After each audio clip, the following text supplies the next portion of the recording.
says I'm live. This is new for me. I'm celebrating. I get to go live. Oh, and I wish I had something better to talk about. I don't know. Do I need to click more buttons? I think I'm live. I don't even have anybody to tell me. I need friends. This is an ad for friends. No, just kidding. Hi, howdy, and hello. I'm Joy. This is my channel. Welcome to Join the Joiners. I'm so happy you're here and willing to listen to me because I just want to vent today. And what am I venting about? Storm damage? Can I put it that way? Hurricanes. Hurricanes last year were a pain in the butt for us, don't you know? Like, we got hit with the first one, and we're sitting here kind of middle of the night, and it's just storming like it does. And we're pretty sure like a little microburst or maybe even a tornado went through and just ripped our roof right off. We both ducked, looked at each other. Yeah, and then the rain started coming in kind of right away. It took pretty much the middle half and back corner of our roof and laid it across the backyard, and the side went in the side yard, and yeah, and then what? A month later, we had another hurricane. And that one caused a lot of water damage. So we've been struggling, yes. And if you don't know the history, Reader's Digest version is I pretty much had just inherited the house from my mom passing. And financially, it was hard with that happening and everything we had going on. So I wasn't able to get insurance right away. It was a lot of money that we had to fork out. Insurance is not only hard to get, but notoriously expensive here in Florida.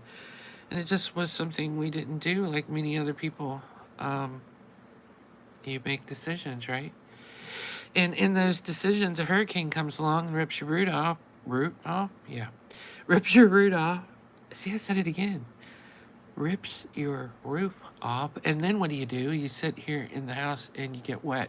Now listen, we did get some help. We got a little bit of money from FEMA, and that was great. We had to replace a lot of things: washer, dryer, stove, refrigerator, floors. We tore up carpets. The ceilings are down, the walls are down. I mean, we've done a lot, but still need a roof. And one of the solutions FEMA kept saying was, we'll help you with housing while you work on the house, because it's a small house. We kind of need to get out. The whole thing needs done. And they made us some offers. One of the things was like a crack hotel down the street. Not somewhere I really considered staying. I can't even imagine. If you know Carissa at all, she likes to walk and do things. I couldn't put her in that situation. And the three of us in a tiny room like that, okay, we could do it for a while, but then they offered us a place in Kissimmee. That's an hour away. How do you work on your house and do that and go to work? So they're finally one day they said, well, how about we put a trailer in your yard? And I'm like, you could do that? And they're like, yeah. I'm like, heck yeah, let's do it. I was, when we found out they could do that, the excitement level was high. We were so tickled. And the inspectors came to the house, and honestly, the stories I could tell from starting that day, like they sent 2 inspectors that had never inspected before. So they did their inspection, which took like 2 hours, and then they had to call another set of inspectors who had to come over and kind of do the same inspection all over again. Yeah. So during that inspection, we said this is a small town that has some rules and they don't allow things like trailers. And the guy kind of laughed. I mean, I remember the whole conversation. The guy laughed. That's a town. We're federal. We're FEMA. We trump that. He literally said that to me. He was wrong, I guess. But let me not jump there.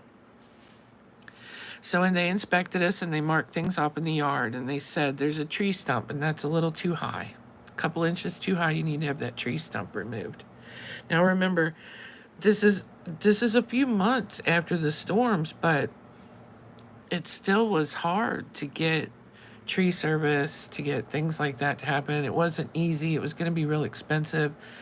And every time I talked to them, they'd say, "Well, hold on, we'll do it. We'll figure it out. Give us a minute."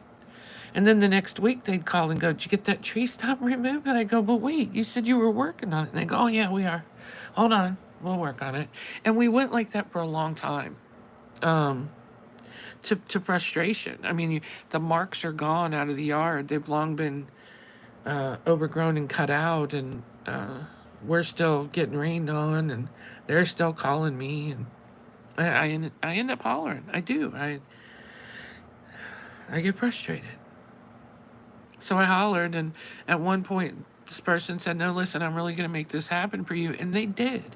And somebody showed up. They don't come knock on your door and say, "Hey, we're going to do this for you," or anything like that. They just show up and rip my tree stump out. And I had to go outside and say, "Hey, thank you. Thank you. I don't know who you are, who sent you. Are you FEMA? Are you somebody else?" It was a local tree company. I took their picture. I made a little video. Thank you. But then it was another 6 weeks before we heard anything. And then all of a sudden one day, the lady called and said, "Hey, I'm bringing you a trailer." I'm like, "Wow, today? Are you really?" Yeah. And then the bringing of the trailer was another whole story. Like, I thought the cops were coming. And the crew that brought the trailer, that was a little crazy. That's another whole story time. But it ends up months and months and months later, they drop a trailer at my door and they say, "Now you need a second line with the electric company. Go get one." So, okay. So I call the electric company and they say, 4 to 6 weeks, we'll put you on. It's new construction. Okay. I call FEMA back and they're like, "Really? 4 to 6 weeks? That's a long time. Are you sure?" I'm like, "Yeah." Call back and check. So I call back and check. They're like, "No, we do this. This is how long it'll take." I'm like, "Okay." So we wait, and then it starts where not only are they coming to my house every day to take pictures of the trailer to make sure I don't steal it or steal parts off of it, not only are they coming to do that every day, but they call me pretty much every day and say, "Hey, you got that second account?" "No, I don't. They said 4 to 6 weeks." "Well, we need that. We need you to get that." And more than once, they pushed me to the point of calling Duke again and saying, "Hey, FEMA's saying you shouldn't be taking this long. I need that second account. I got a trailer sitting in the yard. Can't even touch it. No keys. They don't give me the keys until I can prove I got electric and we do this big inspection together." So, okay, I called Duke multiple times. I called FEMA back multiple times. Then yesterday, they call me up and she says, "This is so-and-so with FEMA Housing. I'd like to talk to you about finding you someplace to stay." I said, "What? I got a trailer out front." "Oh yeah, we're going to come pick that up. You can't keep that. We can't get the permits for it." I lost my shiz. Did right there. I said, "Are you crazy? Are you kidding me?" "Nope, can't get the permits. The city says no. The attorney says no." So I called the city and proceeded to jump on somebody with both feet. And the lady said, "Hold on, wait, whoa. I sent that in yesterday. We did approve it." So, okay.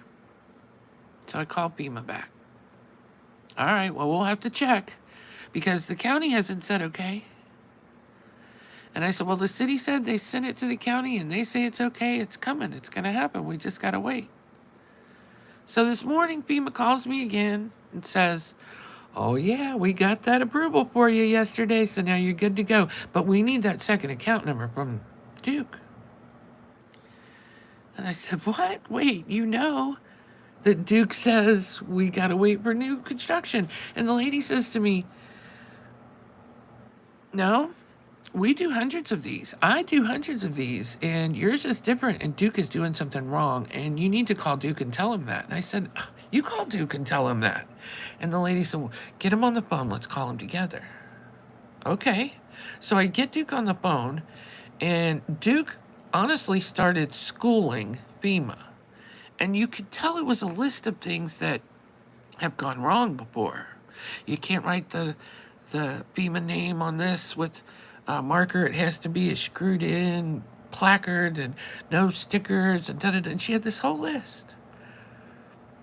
And finally I interrupted and I said, hold on, FEMA, what did you want me to call them for today?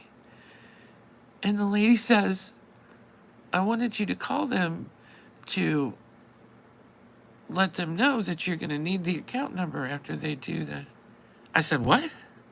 That's not what you said. You said you told me to call them because you were going to let them know you do hundreds and they're doing this wrong. She hung up the phone and then refused to talk to me. I ended up calling the main part of FEMA. And literally, it was an hour and a half. And I could talk for another hour and a half about how wrong it went. But it went the kind of wrong where I had to go through all of the prompts, and you have to fill in all the information and verify who you are. And then I get to talk to a person. And then I have this whole conversation with this person. And I'm to the point now where I'm going, I just want a supervisor. I want a supervisor over direct housing. I have a problem with direct housing. I need to talk to someone. She has to transfer me to someone else who can then transfer me to a supervisor. So she transfers me to someone else who literally goes through about 5 minutes of conversation before she says, and can I ask you, what is your preferred language? And I refrained from saying anything like, what the do you mean? What's my... You've been talking to me for 5 freaking minutes, and now you want to know my... So I just quietly said English. And then it just got to me. I just couldn't... Sometimes I just can't help myself. I know there's words for this, but... So I said, the next time you're in one of those meetings, and I know you what kind of meeting I mean... The kind of meeting where at the end they say, yeah, do you have any input from your customers? I want you to tell them that that's just the stupidest question I've ever heard. After 5 minutes of conversation, if you don't know what my preferred language is, we have an issue. Now, I will admit that that gave her reason to have an attitude, but from that moment on, she definitely had an attitude with me, including up to the point where she asked me, what was the number of my storm? I said, I'm not sure what you're asking me. And she said, your storm. The storms are numbered. What's the number of your storm? I said, I don't have them memorized. How do you expect me to know that? And to be quite honest, with people, and I'm hoping my audience, it contains people who might understand. I'm an older type of person that has some medical issues. One of my medical issues is I don't have the best recall. So she wanted me to name the storm, and for a moment I couldn't do it. I'm stressed out and I couldn't do it. So that was that part of the conversation. But then I get transferred to a supervisor who pretty much makes me go through a lot of what I've just went through again. And the supervisor asked me if I have a telephone number for the people in the trailer. And I had to sit and process that. I really, really did. And I pretty much got to, what?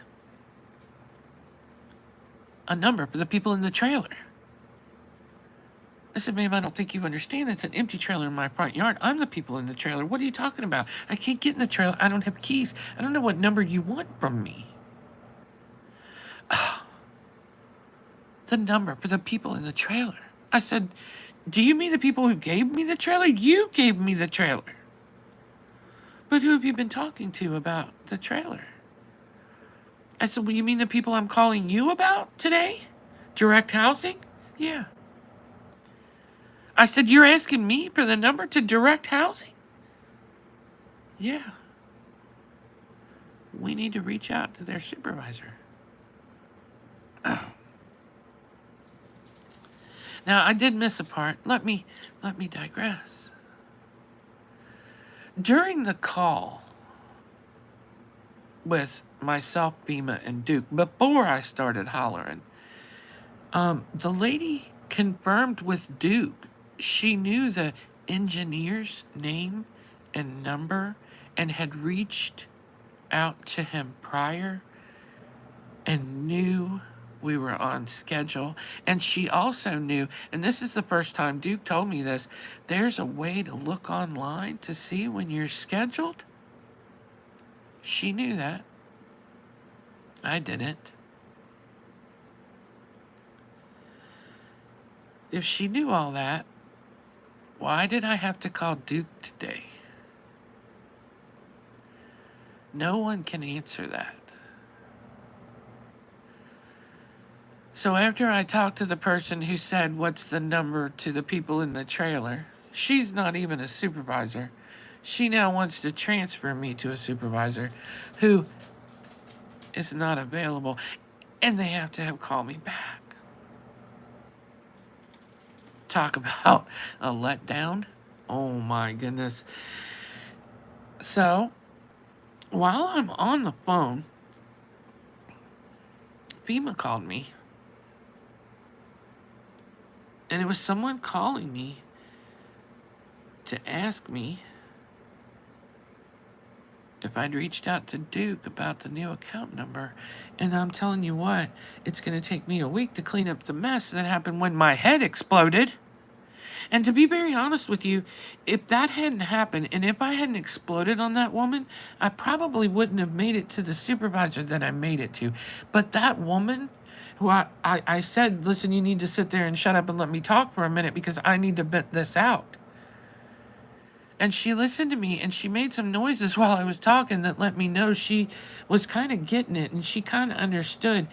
And to be quite honest with you, in the middle of the conversation, the supervisor just appeared on the line and like, I don't know if the other girl sat there the rest of the time listening. I would have because I was on a tear. But now I'm talking to the supervisor and the supervisor has the call to go, hi, how you doing today, Mrs. Joyner? I said, I'm having the worst freaking day in the world. I don't know about you, but this sucks. And we start talking and she tells me, after I ask her, why did I have to call Duke today? She tells me, well, we called you to tell you the good news this morning. That we got you approved to keep that trailer. I said, okay, so why did I have to call Duke today? Well, you needed to reach out to Duke to let him know that we had that permit approved. I said, that was never mentioned to me, and I call bullshit because it's a totally different permit. There's one permit for the electric that was pulled forever ago. BEMA actually sent me a text with the number in it, and this other permit that they need to put the trailer out there, that's totally separate. I got that number too. She lied to me straight to my face. I'm so tired of FEMA. I'm so tired of this situation. If I really didn't think I'd go to jail, I'd start making more threats that I was going to burn this bitch to the ground. But now I think I'm calling Channel 8. Somebody suggested to me to call Christy No. That makes me want to set myself on fire, but I'm actually considering it. What the hell? Let's write a letter to Trump. Because people, I don't know what else to do. There's a trailer sitting in my yard that I don't even have keys for. They have made my yard look like I'm selling used trailers. They put a wooden pole out there, stretched a wire across, put big old lights out there, a big black garbage can. They have strapped this bitch to the ground. And never do they talk to me. They come to my house once a day. They don't act like I'm here. I don't know what to do. Anybody got any insights? Anybody got any suggestions? Listen, before you start reading me the riot act, all of you haters from all that other side of the group, I know what you're going to say. I know I should have insurance. Duh. I know I shouldn't be in this situation. Duh. I know this should have been fixed a long time ago. Duh. We were in a financial situation.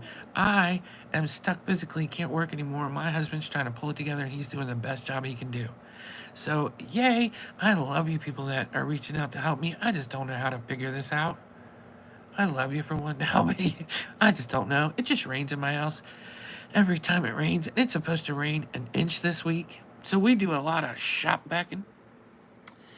And I try not to complain, and I try to keep on going, and I try to keep on creating, and I try to be joy and joyful. And I love all of you that hold me up. And if you saw this week, hallelujah, in celebration, I got approved for the YouTube Partner Program. Whatever that means and whatever I got to do, I'm going to keep trying to do it. And I'm going to keep trying to do these lives and keep trying to talk to people and make some connections and maybe show some crafts and talk about some positive stuff. But I'm also going to keep you updated on that thing. See it? I should have been showing you that the whole time, huh? There it sits. Growing weeds, peeling paint. Thanks so much for being a joiner. Thanks so much for following me, for supporting me, for loving me, for making a comment, for sharing, for subscribing, for saying FEMA sucks. Yeah. I know there's a whole lot of other topics you want me to talk about. I know there's things like what the hell is going on in that other situation. I know there's things like crafts. I know I promised a podcast. I'm trying to get it together. But for those of you who are helping me and holding me up and supporting me, I love you so much. Keep on doing it, okay? I need a little bit more today. So hit that thumbs up button.